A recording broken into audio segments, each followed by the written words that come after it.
오직 주의 사랑에 매여 내 영 기뻐 노래합니다.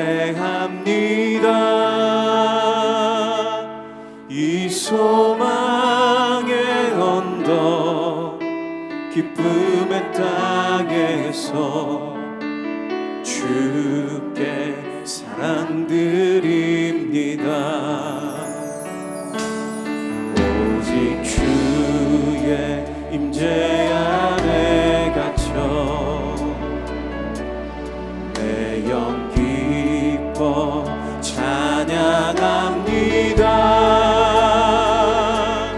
이 소명의 언덕 거룩한 땅에서 주께 예배드립니다. 주께서 주신 모든 은혜 나는 말할 수 없네. 내 영혼 즐거이 주 따르렵니다. 주께 삶 드립니다. 내가 너희 모두를 가리켜 말하는 것이 아니니라. 나는 내가 택한 자들이 누구인지 알미라. 그러나 내 떡을 먹는 자가 내게 발꿈치를 들었다 한 성경을 응하게 하려 하는 것이니라. 지금부터 일이 일어나기 전에 미리 너희에게 일러두면 일이 일어날 때 내가 그인 줄 너희가 믿게 하려 함이로라. 내가 진실로 진실로 너희에게 이르노니 내가 보낸 자를 영접하는 자는 나를 영접하는 것이요 나를 영접하는 자는 나를 보내신 이를 영접하는 것이니라. 예수께서 이 말씀을 하시고 심령이 괴로워 증언하여 이르시되 내가 진실로 진실로 너희에게 이르노니 너희 중 하나가 나를 팔리라. 제자들이 서로 보며 누구에게 대하여 말씀하시는지 의심하더라. 예수의 제자 중 하나 곧 그가 사랑하시는 자가 예수의 품에 의지하여 누웠는지라. 시몬 베드로가 머리짓을 하여 말하되 말씀하신 자가 누구인지 말하라 하니 그가 예수의 가슴에 그대로 의지하여 말하되 주여 누구니까? 내가 떡 한 조각을 적셔다 주는 자가 그니라 하시고 곧 한 조각을 적셔서 가룟 시몬의 아들 유다에게 주시니 조각을 받은 후 곧 사탄이 그 속에 들어간지라. 이에 예수께서 유다에게 이르시되 네가 하는 일을 속히 하라. 이 말씀을 무슨 뜻으로 하셨는지 그 앉은 자 중에 아는 자가 없고 어떤 이들은 유다가 돈꾀를 맡았으므로 명절에 우리가 쓸 물건을 사라 하시는지 혹은 가난한 자들에게 무엇을 주라 하시는 줄로 생각하더라. 유다가 그 조각을 받고 곧 나가니 판이더라. 우리가 살아가다 보면 수많은 아픔 중에 우리의 뼈를 깎고 영혼을 갉아먹는 가장 처절한 고통이 있습니다. 그래서 아마도 내가 가장 믿고 의지했던 사람, 나와 함께 삶을 나누었던 가장 그 가까운 사람에게 당하는 이 배신일 것입니다. 오늘 우리가 읽은 요한복음 13장의 본문은 바로 그 뼈아픈 배신의 현장이면서 인류 역사상 가장 씁쓸한 이 식탁의 자리로 우리를 안내하고 있죠. 지금 예수님은 이 십자가의 죽음을 코앞에 두고 계십니다.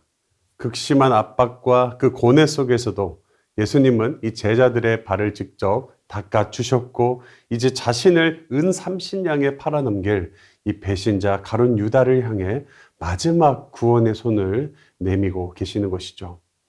오늘 이 가슴 아픈 이 장면 속에서 우리는 은혜를 원수로 갚는 철저히 타락한 인간의 완악함과 그럼에도 불구하고 끝까지 사랑하시는 이 그리스도의 압도적인 그 은혜를 동시에 마주하게 됩니다.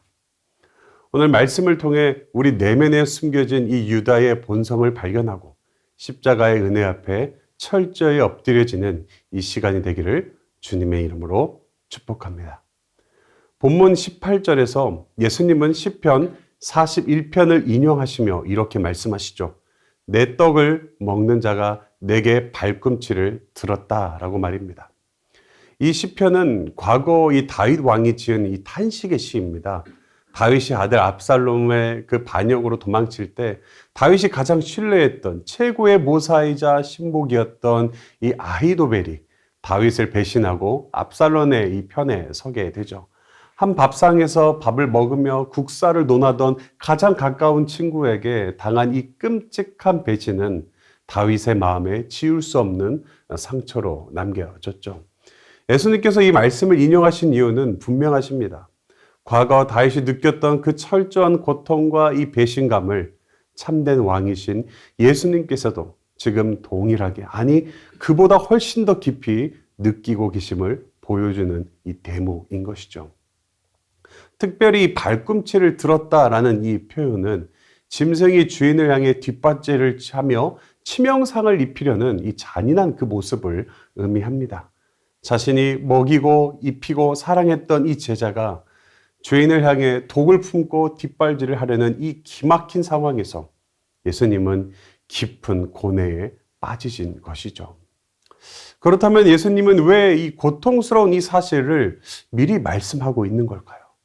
본문 19절은 그 이유를 이렇게 밝힙니다. 지금부터 일이 일어나기 전에 미리 너희에게 일러둠은 일이 일어날 때에 내가 그인 줄 너희가 믿게 하려 함이로라.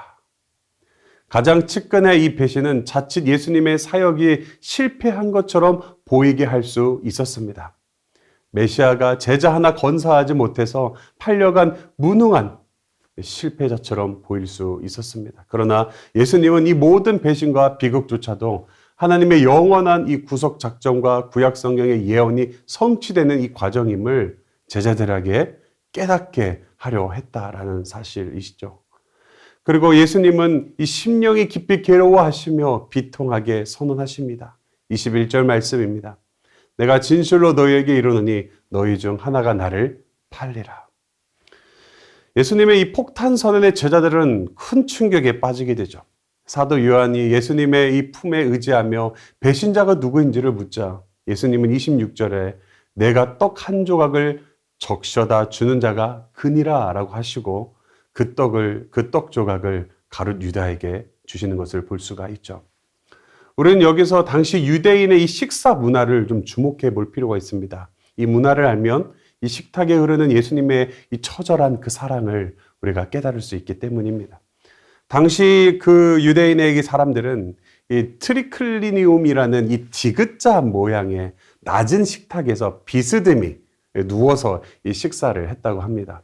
사도 요한이 예수님의 오른편 품에 있었다면 예수님의 손을 뻗어 직접 적셔 주실 수 있는 바로 이 등 뒤에, 즉 왼편에 누워있던 사람은 바로 유다였다라는 것이죠. 유대의 이 사회의 식탁 예절에서 주인의 이 왼편 자리는요, 가장 귀한 손님이 앉는 이 상석이었습니다. 여러분, 이 사실을 통해 도대체 무엇을 우리에게 전달하고자 할까요? 예수님은요, 십자가를 앞둔 그 자리, 그 가장 귀한 이 상석에 배신자 유다를 앉히셨다라는 이 사실인 것이죠. 자신을 팔아넘길 자의 발을 씻겨주셨고 은혜의 식탁 상석에 그를 품으셨다라는 사실입니다. 나아가 예수님은 유다에게 떡 한 조각을 적셔 주시죠. 이 중동의 문화에서 주인이 직접 떡을 적셔서 건네주는 이 행위는요, 극진한 예우이자 깊은 주인의 사랑의 표현입니다. 정리하면 주님은 이 배신을 폭로하고 심판하시는 대신 떡 조각을 건네주시며 무언의 메시지를 보내고 있는 것입니다. 유다야, 네가 나를 팔려고 하는 것을 안다. 그러나 나는 아직도 너를 사랑한다. 제발 이 떡을 받고 돌이키거라. 끊어질 듯한 이 마음으로 던지시는 이 예수님의 마지막 사랑의 호소였던 것이죠. 그러나 이 눈물겨운 이 주님의 사랑 앞에 유다의 이 반응은 어떠했습니까? 참으로 통탄하게도 유다는 그 사랑의 호소를 받고도 마음의 문을 완악하게 닫아버렸죠. 본문 27절은 그 전율이 일어나는 말씀을 이렇게 기록합니다. 조각을 받은 후 곧 사탄이 그 속에 들어간지라. 하나님의 무한한 은혜를 끝끝내 거부할 때 인간의 영혼의 결말이 무엇인지를 잘 보여주는 이 내용입니다. 그렇다면 우리는 여기서 한 가지 질문을 던져볼 필요가 있습니다. 어떤 질문입니까? 유다는 도대체 왜 은 30냥의 주님을 팔았을까라는 이 질문 말이죠. 유다는 3년이라는 긴 시간 동안 주님과 동고동락했습니다. 물이 포도주가 되는 것도 보았고요. 오병이어의 기적 현장에 있었으며 죽은 나사로가 무덤에 걸어 나오는 것을 두 눈으로 똑똑히 목격한 사람이 바로 이 유다 아닙니까? 주님의 그 주옥 같은 하나님의 그 말씀들을 가장 가까이서 들었던 사람도 이 유다입니다. 그럼에도 불구하고 그는 왜 이런 끔찍한 배신을 저질렀는가라는 이 질문을 우리가 해볼 필요가 있죠. 그 이유는 단순하면서도 소름 끼치도록 명확합니다. 유다는 예초부터 이 예수님을 자신의 생명을 내어놓고 경배해야 될 참된 하나님, 이 구원자로 믿지 않았다라는 이 사실이죠. 그의 계산기에는 예수님이 자신의 이 세속적 야망을 채워줄 훌륭한 이용 가치로만 존재했다라는 것입니다. 예수님이 십자가에서 지려하시자 그는 이 이용 가치를 끝났다라고 판단하고요. 가차없이 은 30냥을 주고 주님을 팔아 넘겼다라는 사실입니다. 그리고 성경은 예수님을 이용 가치로 여겼던 이 유다를 30절에 이렇게 기록합니다. 유다가 그 조각을 받고 곧 나가니 밤이러라. 사도 요한은 유다가 이 다락방 문을 열고 나간 그 순간을 단 4글자로 밤이러라 라고 기록합니다. 아마 시간상으로도 어두운 밤은 맞았습니다. 그러나 이는 단순한 시간적 어떤 그 시간적 배경을 넘어서는 엄청난 영적 선언이었다라는 이 사실이죠. 참 빛이시며 생명이신 그 예수님을 철저히 거부하고 등진 자의 영혼은 영원한 흑암과 심판의 밤으로 걸어 들어갈 수밖에 없음을 보여주는 너무나도 처절한 묘사입니다. 유다는 이 구원의 빛을 등지고 자기 스스로 영원한 멸망의 밤을 선택하게 되었죠. 그런데 이 유다의 모습이 과연 이 유다만의 이야기일까요? 이 말씀 앞에 우리의 내면을 정직하게 직면해야 합니다. 우리 안에서도 주님과 수년 동안 동고동락한다고 하면서 등 뒤에 꽉 움켜쥐고 있는 이 현대판 은 30냥이 우리에게도 분명히 존재한다라는 사실입니다. 내 성공, 나의 안위, 내 자존심이라는 이 은 30냥을 양손에 쥐고요. 예수님을 내 목적을 이루기 위한 수단으로 이용하고 있지는 않은지를 돌아봐야 한다는 사실이죠. 내게 이익이 될 때에는 곁에 두고 손해가 될 것 같으면 미련 없이 돌아서는 이 완악함. 이것이 바로 우리 안에 꿈틀거리는 가룟 유다의 본성임을 우리가 기억해야 될 줄 믿습니다. 말씀을 맺도록 하겠습니다. 칼 아이들먼 목사님이 쓴 팬인가 제자인가라는 이 책에는 우리의 영혼을 찌르는 날카로운 질문이 등장합니다. 질문은 이렇습니다. 당신은 예수님의 팬입니까? 아니면 참된 제자입니까?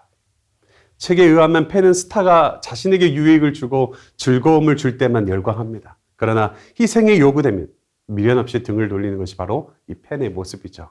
그러나 반면 이 제자는요, 주님을 위해 자신의 모든 것을 버리고 이 십자가의 길을 묵묵히 따르는 자입니다. 곰곰이 생각해 보면 가룟 유다는 3년이나 제자로 지냈지만 철저히 예수님의 혜택만 구하던 팬으로 보여집니다. 그리고 주님의 야망을 채워주지 않자 그는 가차없이 은 30냥을 쥐고 영원한 밤으로 걸어간 팬이었다는 것이죠. 오늘 우리는 이 본문이 거울이 되어서요, 우리 자신을 한번 돌아보았으면 좋겠습니다. 우리는 진정으로 십자가를 지고 주님을 따르는 제자입니까? 아니면 내 유익이라는 은 30냥을 쥐고 주님의 능력만 빼먹으려는 팬은 아닙니까? 우리는 이 질문 앞에 누구도 자유롭지 못하다라는 것을 아마 다 알 겁니다. 그 이유는 우리가 수시로 십자가 앞에서 뒷걸음질 치려는 완악한 죄인들이기 때문이죠.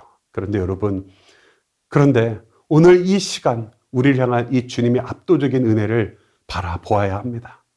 주님은 지금도 등 뒤에 은 30냥을 숨긴 채 이 펜의 자리에 머물러 있는 우리의 위선과 연약함을 알고 보고 계신다는 사실이죠. 오히려 자극 없는 이 나를 당신의 품속에 가장 깊은 곳, 은혜의 상석인 이 당신의 왼편 자리에 앉혀 주시고 계신다는 사실입니다. 그리고 십자가의 피로 흠뻑 적신 이 생명의 떡을 내어주시며 끝까지 우리를 향해 사랑으로 호소하고 계시고 계신 줄 믿습니다. 그러므로 오늘 우리를 끝까지 포기하지 않으시는 그 놀라운 이 주님의 사랑 앞에 온전히 항복한 우리가 되기를 소망합니다. 저부터 말이죠. 내 손에 꽉 쥐고 있던 그 헛된 야망, 현대판과 같은 은30냥을 이 주님의 십자가 밑에 남김없이 다 내려놓음으로 오늘만이라도 또한 할 수 있다면 그 이유만이라도 주님의 제자로 살아갈 수 있는 저와 여러분 되기를 주님의 이름으로 축복합니다. 우리 시간 함께 기도 제목 읽고 우리 함께 기도하도록 하겠습니다. 주님, 입술로는 주님을 사랑한다고 하면서도 속으로 나의 성공, 아니 자존심이라는 현대판 은30냥을 꼭 쥐고 살아온 우리의 완악함을 회개합니다. 내 삶의 모든 거짓된 목적들을 십자가 앞에 남김없이 쏟아놓게 하옵소서. 아멘. 주님, 수시로 십자가 앞에 뒷걸음질 치려는 연약하고 또한 배신하기 쉬운 우리를 내치지 않으심에 참 감사합니다. 주님의 가장 가까운 자리에 앉혀주시고 생명의 떡을 먹이시는 그 크신 십자가의 사랑에 내 영혼이 완전히 항복하게 하옵소서. 아멘. 주님, 이제는 주님이 주시는 유익과 혜택에만 열광하는 얄팍한 펜의 자리에서 벗어나게 하옵소서. 어떠한 희생이 따르더라도 묵묵히 자기를 부인하고 십자가의 길을 걸어가는 참된 제자의 삶을 결단하게 하옵소서. 아멘.